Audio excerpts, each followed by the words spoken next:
Hi, this is Derek Jordan. Welcome to the World Fusion Show, where we bring you the leading innovators in world fusion music. Today, my guests are Royal Hartigan and Wes Brown. Royal is a lifelong teacher, drummer, piano player, has won 2 Fulbright scholarships, has traveled to Ghana, Indonesia, Philippines, and more. And Wes is a bass player and interested in many kinds of music.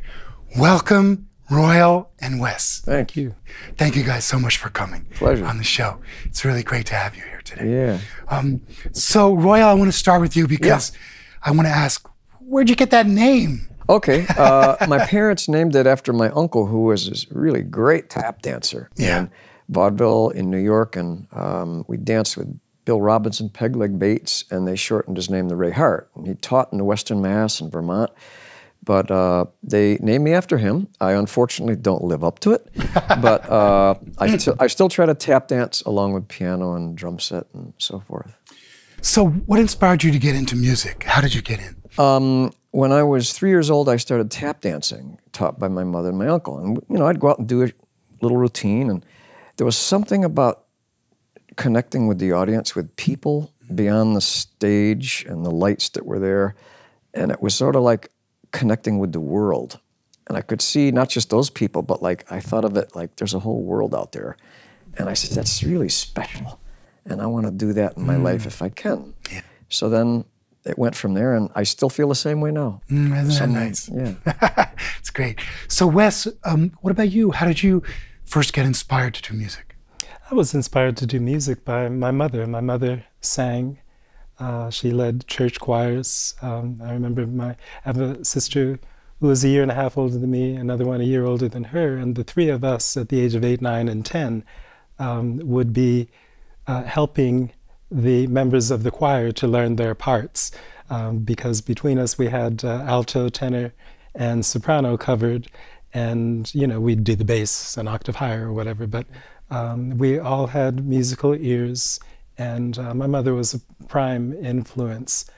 Later on, I sang in the school chorus, and the orchestra conductor was looking for a bass player.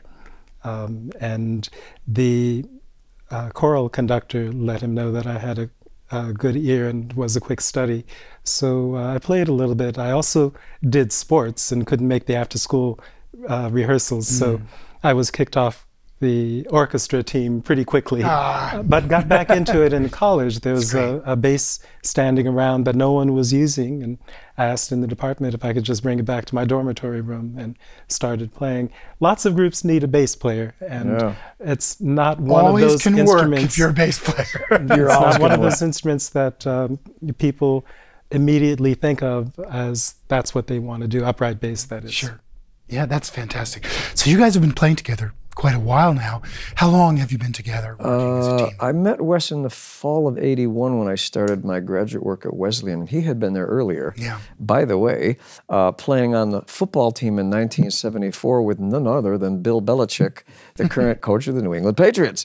I met him in '81. We started playing together in '82, and we formed the group Blood Drum Spirit. Well, at the time it was Juba in 1983. But later the nucleus to become the Blood Drum Spirit Ensemble. And we're going to go to watch this video of Blood Drum Spirit right now. Yeah. This is you guys in Ghana, right? Yes, in Ghana. And you're playing various instruments, and yes. There's a lot of people dancing and playing other instruments as well. Do you want to say something about this? Yeah, this was part of a month-long it was a tour we did, but it's not a tour in the sense of you go and set up in a big stadium. Or we went to each village to honor the people that I had been studying with in each of these villages since 1991, and this was in 2015. So like, you know, a long time later, and 23 years, 24 years, and we went to play with the drummers and dancers and people, speak with the elders, get their permission to perform, and then we got permission to record because we wanted to make some document. And the purpose of the video and the film that's come out of it is to honor African culture and its depth and spirituality and purity and power, and its connection to African American cultures and their spirituality and depth, as opposed to the stereotypes that are popular in the media of chains and breasts so they can commodify peoples of color, to exoticize the other so people will buy records and CDs, and of course arrogant and racist. But we wanted to show the opposite, the true nature and beauty in their own words, not in our words, because I'm not an African person or African American person, but to let them speak through their music, to show the beauty of these cultures that we all ultimately share. Africa, African American music, jazz, and global music and global peoples. That, in effect, the title of the tune and the title of the film is that we are one. Sounds great. Let's go to the video and check Okay. this out.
That's great. Really nice. Nice stuff. Royal, your concept in music centers around rhythm rather than harmony and melody, mostly. Want to tell us about your idea? Yeah, actually, it used to, but when I went to Wesleyan, it really changed it. I heard Indian music and Javanese gamelan, Chinese music, Native American, and of course, West African drumming, as well as working with Ed Blackwell, who is among, as Max Roach, one of the most melodic drummers. So I now hear music as harmony, even harmony, among different instruments in, for example, a Javanese gamelan or a Chinese Beijing opera ensemble or an African drum ensemble, and melody also. I hear melody in the drums and timbre. So in a certain way, rhythm is just only one small part of what I hear in drums. So my approach is actually timbral, melodic, harmonic, and rhythmic all together. And that's especially evident in West African drumming, where the tones of the drums reflect the tones of the language. As you'll hear in one of the clips that we want to play, is that I speak and drum different tones. African languages are tonal, so the drums actually are speaking a language and a melody through their tones. That's right. So that's how I approach it. Timbre, tone, melody, harmony, and rhythm all put together. The way an African musician, and my teachers tell me they hear it. And you're also a piano player, so you have a background in jazz harmony and Yes, I play piano, and even in my tap dancing from my Uncle Ray and my mother Hazel Hartigan, they always would sing the things we tap dance to. So I'd say, oh man, there's a tone to these rhythms. It's not just, taps on the mats. There's a tonality and a sound to it. So you won a Fulbright to go to the Philippines. Yes. But you've also been very interested in Asian music and traveled quite a bit in the East. What attracted you to Asian music? I was in the Peace Corps in the Philippines, and unfortunately, when I was there, I wasn't in an area where they had the traditional music, but later studied it, and when I played with Fred Ho's Afro-Asian Ensemble for many years in New York, and Wes played as well, he incorporated a lot of indigenous Asian music, Chinese music, Japanese, and Filipino, among others. And so I learned Kulintang in New York, and then on subsequent trips back to the Philippines. And Kulintang is Filipino. Yeah, Kulintang is Filipino. And in China, I've gone a number of times, and even a number of times with Blood Drum Spirit. I studied the Chinese Beijing opera patterns and music and melodies. That my wife taught me a number of melodies, one of which is in some of our music, and appreciation for instruments like the guzheng that she plays, which is a 21-string zither instrument. Is that who's playing in this next video? Yes, it is. Okay. Her name is Weihua Zhang, or in China it would be Zhang Weihua. Yeah. Wonderful artist. She's actually a classical pianist. Oh, she plays when I beautifully. met her at Wesleyan, she started becoming interested in her own culture How neat. and learned the guzheng, and later subsequently in China and San Francisco, where Well, she went. let's go to watch this Okay, video good. because it's Sounds good. really quite beautiful. Okay, cool.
Yeah, that's great. I love that instrument. Beautiful So sound, nice, yeah. yeah. So Wes, aside from jazz, what other kinds of music in the world are you most drawn to? I really was drawn to African music. I think as a, I think it's the community aspect of African music that really draws me in. I like the idea that I connect with other people, and maybe it's from growing up as an African American. Family and community is something that's important. It might have to do with my growing up. My dad was in the Navy. We were constantly moving about. Both my parents were only children, so I have no aunts, no uncles, no cousins, and so there was basically my sisters and my younger brother and my parents. My dad wasn't around a lot. He was often going somewhere where the family couldn't go. Yeah. And so having community was strong, a strong draw for me. And there's something about the idea that if somebody raises a song, everyone will respond. So that part of African music really brought me in. And but I'm interested in all kinds of music. So I'll listen to anything. I'll play anything, and I'm happy with it. It's something. It was just always a part of me from a very young age. My first instrument was actually piano. Yeah. That happened because my sister took piano lessons. Right. After my parents split up, my mom was raising 4 children on her own, and we didn't have a lot of money, so we couldn't afford piano lessons for me. But piano lessons for my sister was enough, because by the time she was done practicing, I could play it. Isn't that great? Yeah, that's cool. So I wanted to get into this Okay. for a minute, this topic of cultural appropriation. Sure. Because it's kind of a hot topic right now. Okay. I know as an educator, you've probably done a bit of thinking about it. Yeah. So I wanted you to share your ideas. Yeah, well, it came first as a player. In the Philippines, I saw the conditions of the world and the results of what's called first world colonial genocide. And it continues today in neo-colonial forms. It's not much different. And as one aspect of that, physical and political and cultural, there's an intellectual and, I guess, cultural genocide, in a sense, that's stealing that's gone on for however many centuries. People have been exploited by outsiders, and sometimes with the collusion of insiders, people in the culture. My feeling is that as a result of long study with master artists in Asia, the Middle East, the indigenous Americas, and Africa, and actually some artists in the European tradition, I've come to understand and feel that to touch anything else in another culture is very special. And in many cultures, it's sacred. And I have no right to even do that without permission of the people. And if I'm going to use that in any way, in an arrangement, composition, recording, I have a responsibility. It's a moral responsibility to ask their permission, and actually, when possible, to include them in any event. And in either case, to give them compensation. It isn't about really money, because you can't quantify it, but to show some appreciation, which is usually my earnestness and my return to them and continuing to work on the music and perform with them, but also to thank them in giving them something that will allow them and their families to eat, because many of them are very poor. They don't know what it is sometimes to have a full stomach. Yeah. And I feel the only way I can do it is with that permission. Anything less than that, commercial purposes, is unacceptable. And I think that that only contributes to the mistaken appropriation, in fact, stealing of people's music and culture. And really, what for many of them is not just sound, it's spirit. It's the voice of an ancestor. And I think that's very important. And I think it has to have the integrity of where it came from. It can't be just because it might sound good or look good as a drum or something, just, do something. No, it's got to have a rigorous process that it has to go through before it can be acceptable to me to have that integrity in both cultures if it's something cross-cultural. Yeah. So Wes, going to add anything to that discussion? What do you think? In some ways, it's righting a wrong, a long time wrong. We don't, as people have done in the past, go to another country, study for a lesson or two, a week or two, a month or two, even a year or two, and then come back and promote that and commercialize that. That's not what we are interested in doing. I go as a student, I go to learn, I go to appreciate, and I go to experience. And it's the experiences that I like. And then when I come back, I just kind of do my thing, enriched by that experience. Yeah, yeah, that's great. I'd love to go to the next video. Sure. This one is of you playing with a kulintang. Yes. In the Philippines. Yes. And in a setting with, I think, a traditional group. Yes, very traditional, led by the woman that playing the dabakan drum, Agamayo Butokan, and the gentleman on the hanging gongs, Mr. Kanapia Kalanduyan. It was recorded in the Philippines at the University of the Philippines, and it's a traditional style that has some improvisation in it called binalig. And the music is known as Palabuni Bunyan, or nicknamed kulintang, which is the name of the leading melodic instrument. All right, let's go to it. Great. Let's watch this. Ensemble Binalig.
very great It's sound.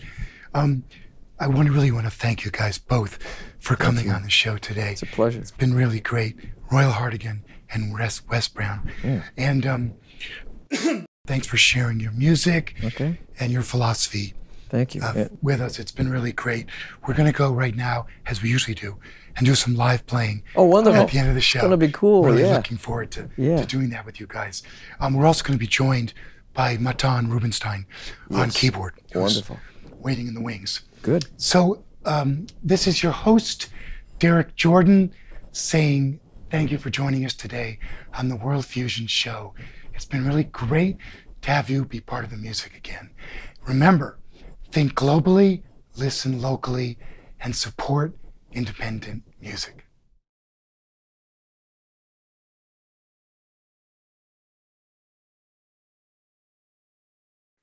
Yes, sir, Mommy Hanu. Yes, sir, Mommy Hanu. Yes, sir, Mommy Hanu. Twin ball Kodua. Abrampong. Demity Fadway. Demity Fadway. Demity Fadway, Dway. Dway ni. Amiane Hunu. Abrampong. Yamawa Kwaba. Aduroko Fima Homeraso. Aduroko Fima Homeraso. Aduroko Fima Homeraso. Kumubrebre. Kumubrebre. Kumubrebre. Yes, sir, Mommy Hanu. Yes, sir, Mommy Hanu. Yes, sir, Mommy Hanu.